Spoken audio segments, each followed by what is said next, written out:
Good morning, everyone. I thought I would do a Tough as Nails part 2. Everyone loved that video, and so I thought I would do another one for the plants that live on neglect. We are looking at coneflowers, my first entry that I want to give you all. Now, these coneflowers do better if I water them every day, and that is one thing that I've been doing this season, is watering more.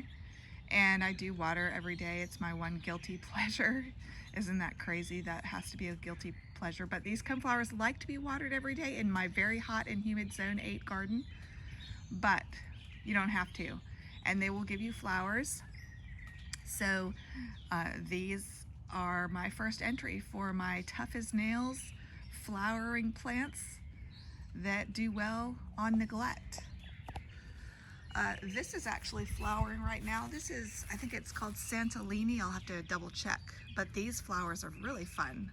They're really different looking. And it's like an herb. It's like a Mediterranean herb. But it's really fragrant. But it also, I just think it has interesting foliage. Another thing that is blooming, and it will probably bloom better every year, is this. It's Liatris. And it's budding out, but we're not there yet. Another thing that gives me spectacular blooms, I'll show clips when they're blooming, is this hydrangea. It's a little bit tougher and takes a little bit more sun than normal. Another bloom that I really enjoy is from my onions. This is a leek bloom. And these are very easy to take care of, and they'll come back every year.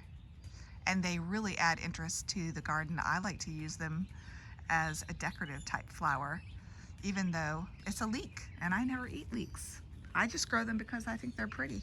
Here's another one that I have. The hummingbirds absolutely adore this. They fight over this plant.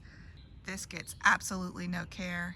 It thrives on neglect, and it's beautiful like this in the spring. They don't look great right now, but these are chives, and they really have beautiful flowers too, and they're edible as well. So these don't take much care, and they're really pretty. Oh, you want to say hi, Diana? Hi. Oh. Let me show you these. These are absolutely spectacular right now, since Diana's leading the way. These, I think these are everlasting hydrangeas. My parents have them too. They're just spectacular. They get lots of sun, and they're just absolutely gorgeous.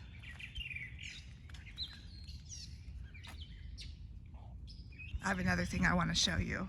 Crinum lily. These are amazing. They only bloom a few times in the summer, but they're so worth it. And these don't need any water. They do better with water. They bloom better with water. They are spectacular. You have to buy them online though, because the bulbs are like basketball size. These are kind of going downhill. These are dianthus. I get them for $1 when Lowe's puts them on clearance, which they're always on clearance, but these are perennials. And I've been able to get these at Lowe's for $1 almost every time I go to Lowe's. And these will actually flower in the cooler weather and be flowering when nothing else is flowering. They're going downhill now because it's getting hot, but I love these. These are pincushion flowers, and I put them in my containers, and then at the end of the season, I'll put them in my landscape, and sometimes they'll bloom in the middle of winter. Sometimes they don't do anything. Gerber daisies. This one is a Gerber daisy. It does really well, and I have one that I put in a pot, and then I put it in the landscape, and now, oh, look at my sunflower. So this is a Gerber daisy in the landscape, and it comes back every year, and it's really a tough plant. I don't do much for this plant. This is Autumn Joy sedum. This one needs absolutely no water. It's about to bust with all these blooms. And this one, you don't even have to water it at all. It's like a succulent almost. It's really tough. One of the things I've been enjoying so much this year is that my coneflowers have crossbred with each other and come out. I've got new versions of coneflowers in my yard, and this thing is like 3 feet tall. It is so huge. Look how big it is. And it self-seeded itself. It's absolutely gorgeous. So this is from two other varieties. I think powwow, coneflower mixed with, I think it's called powder puff coneflower, and they had a baby, and this is what came out. It's so pretty. Another good one is Yarrow.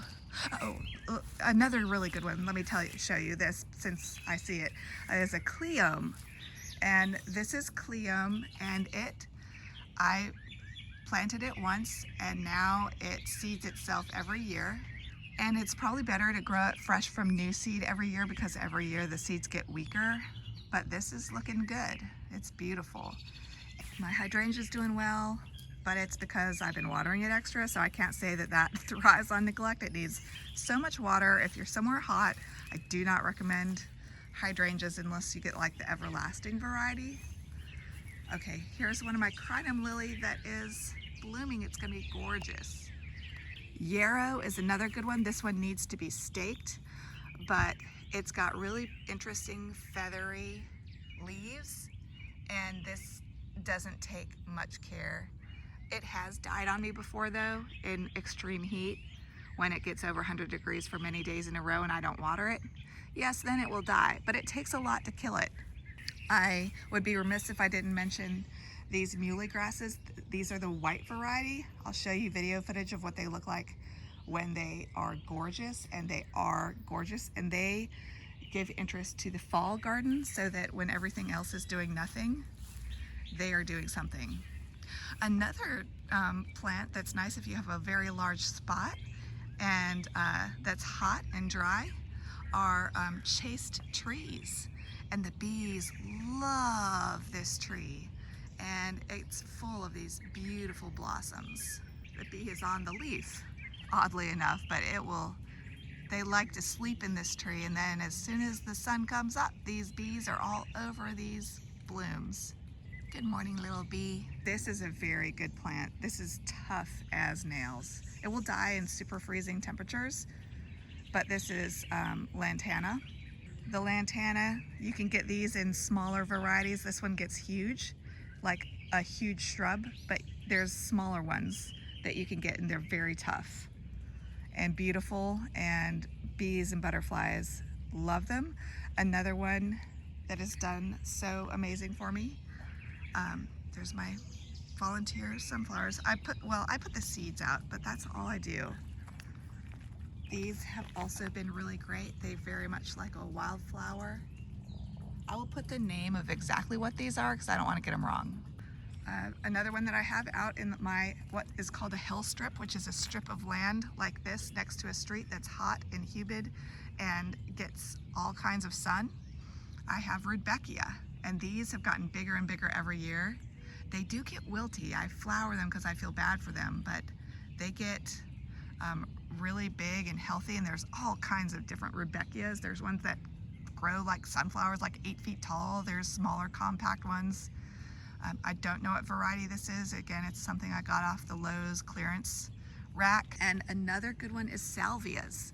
This is hot lip salvia, and it is a very showy, spectacular plant that the hummingbirds adore. They just love this plant. Here's another one of my freak coneflowers. This is the regular powwow coneflower, and look how much taller this new variety is. I have gardenias. I do love them, but they do take some fertilizing. I wouldn't say that they're perfectly carefree, but I just love them so much. This is mum. So in the fall I buy mums, and then mums will flower in the summer if you let them, and they're pretty tough. Although I've had them die on me. Oh, yeah, you're a good girl. I wish you would let me touch you. Here's the powder puff coneflowers that the other ones kind of crossbred together and made that tall baby. Isn't that funny? I think that's everything that I can think of in my yard that's really tough, and I have a lot of tough stuff, and my yard makes me look good.